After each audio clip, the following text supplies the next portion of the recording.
we're going to talk about terrorism for a moment.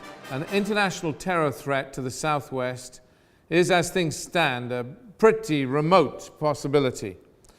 But we do have Plymouth as a naval base, and regardless, no part of Britain is completely immune to an international threat to its security. The difficulty with provincial terror threats, should they occur, is that we currently neither have the resources nor the mindset to respond as instantly as necessary.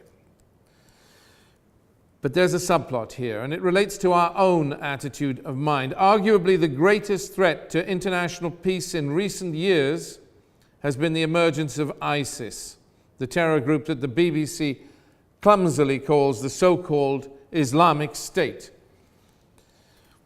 ISIS ideology is based on the us and them concept, summed up in the words, you are with us or you are against us. They divide the world into Dar al-Islam and Dar al-Harb, the world of peace and the world of war, and regard everybody that is not with them as guilty of apostasy and sin.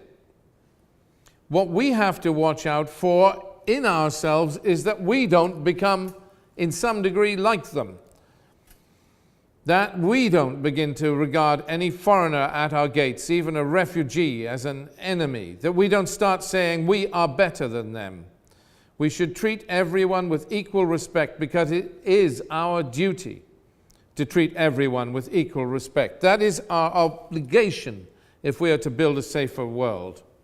Whether we are black or white, gay or straight, Christian or Muslim, we all matter equally in the eyes of God. That said, I have lived and worked in the Middle East and traveled frequently in war zones. I know what it is to value the precious haven we have in Devon and Cornwall, in our homeland here. So let me be absolutely clear. If elected, I will be particularly vigilant in this regard and ensure that the police force of the Southwest has sufficient resources and is prepared in every way to deal with any potential threat to our peace and stability.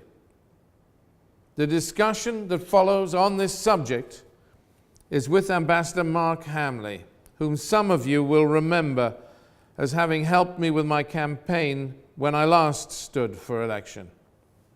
He is former U.S. Ambassador to Lebanon, and I think you will find his comments of particular interest. So, Ambassador Hambley, Mark, thank you for agreeing to help me in this short video, this short discussion about security. We were going to talk about the security issue. Absolutely. Because it's relatively important for Cornwall, just as it is for all of Britain, and for Devon. It's critically important because Devon has Plymouth, exactly. And the whole issue of the dockyard and so on. So there are security issues involved in Devon and Cornwall. All of Britain faces a kind of terrorist threat. Obviously, it's very great in the capital cities of the world. We've seen Paris, we've seen in the past issues in London.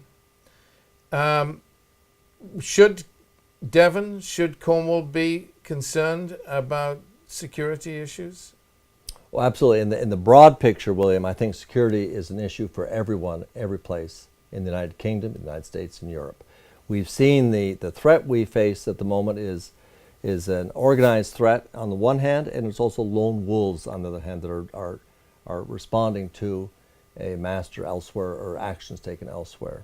And I think in Cornwall and Devon's case, certainly what we've seen when these groups attack Paris or attack London, they always pick slightly different targets, slightly different initiatives. In New York, it was airplanes. In Madrid, it was train stations.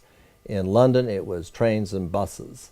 It was the underground and buses. Yes, indeed. In Paris, it was the National Soccer Stadium and the Bataclan concert hall and restaurants. Innocent people targeted in every instance. People had nothing at all to do with the particular cause that these these repugnant individuals were attempting to support, allegedly. But are we scaremongering? I mean, these things have not hit the regions as much. No, they haven't, but we do have instances. I think you want to be prepared. I think everyone is, certainly a police commissioner and the chief constable have a responsibility to take an overall view of the entire security picture in the areas of their responsibility. And I think, what does that mean? That means that when you have key bridges across River Tamar, such as the Tamar Road Bridge and the Royal Albert Railroad Bridge, the beautiful structure by Engineer Brunel, you want to make sure that that these are properly protected against possible attempts at sabotage. Not very likely, but nonetheless you have to make sure that that's on your agenda to make sure that the proper measures take place. You have a Royal Navy Yard as well in Plymouth Naval Base, and that is something which I'm sure the UK government is taking a very keen interest in, and you want to make sure that you have proper liaison between your local police forces with the Navy on that as well. In terms of the lone wolf type of attack, where you'd have perhaps someone who takes off at a church, at a school or something, you want people to know how they're supposed to respond to these sorts of instances. You want to know if you're in a cafe suddenly targeted by spray bullets, what are you supposed to do? Well, it's quite clear.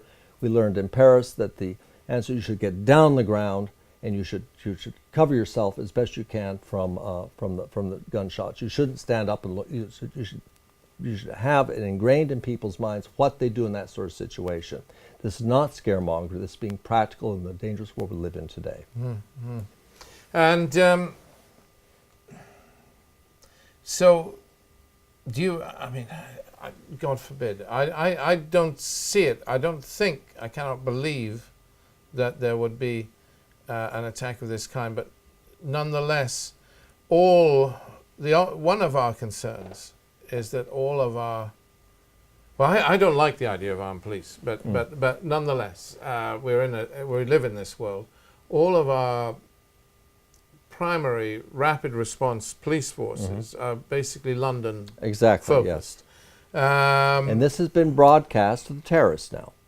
We've told them that, if they attacked in Bristol or in Exeter or in Plymouth, there wouldn't be the same amount of emphasis because the SWAT teams don't exist there, they're not as trained as well. We have to make sure that that's not the case. There should be at least some capability which can be used to respond to any kind of attack in a city like Exeter, Plymouth, or Truro or someplace like that. Very difficult in an era in which you've got spending cuts with regard to the police force. That's the problem.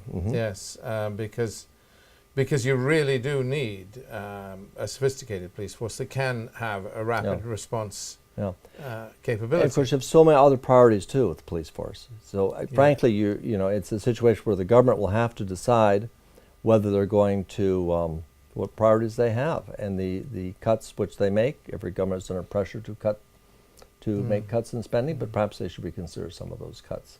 Bless you. Well, I strongly agree. I think that we cannot in this modern world be cutting back on the police. It is just so disturbing.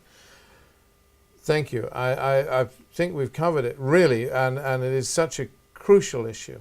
But bless you, we will try and work for to maintain the kind of police force that we need to deal with this threat and the other concerns. Yeah. We have an excellent start. You have an excellent chief constable, I understand, and a very committed police force throughout Devon and Cornwall. I've had an opportunity to meet with several of them in the past, and so I think you have a good base to work from there.